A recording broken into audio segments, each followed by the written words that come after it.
Hello everyone, welcome to my YouTube channel. My name is Hiren, and in this video I will discuss a new topic or new layer of the OSI model, that is transport layer.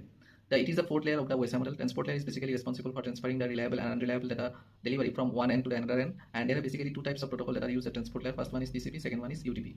So in TCP, it stands for transmission control protocol, and transmission control protocol, it is a connection oriented protocol that provides the reliable data transfer, and it uses the three-way handshake to establish the connected oriented communication between the devices so that the reliable data can transfer between the devices, and this creates a virtual circuit.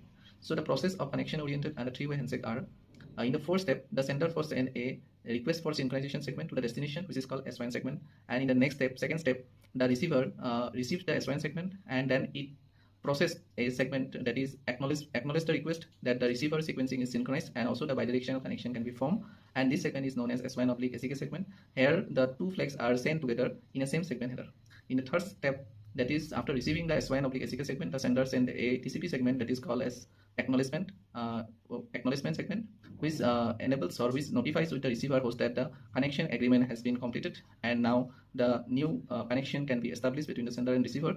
So after that, the connection data travels from the source to the destination. So TCP send the segments with the help of a sequence number to the destination, and so that it gets the acknowledgement, and it resends the segment for which it does not get the acknowledgement.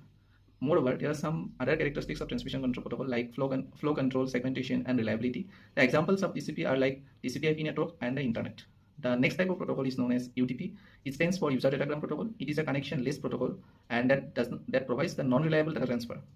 And here the UDP does not create a connected oriented or any agreement between the sender and the receiver, so that there is no acknowledgement request or no sequencing of data is available.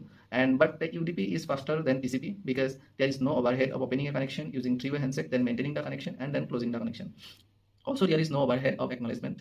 The examples of UDP are like video conferencing, and both TCP and UDP uses the source port and destination port number for the communication purposes, and they communicate with the upper layers through these port numbers. So this is all about transport layer. Thank you so much, and please do like and subscribe, and share these channels to know all the layers of the OSI model and also the other networking topics. Till then, thank you so much.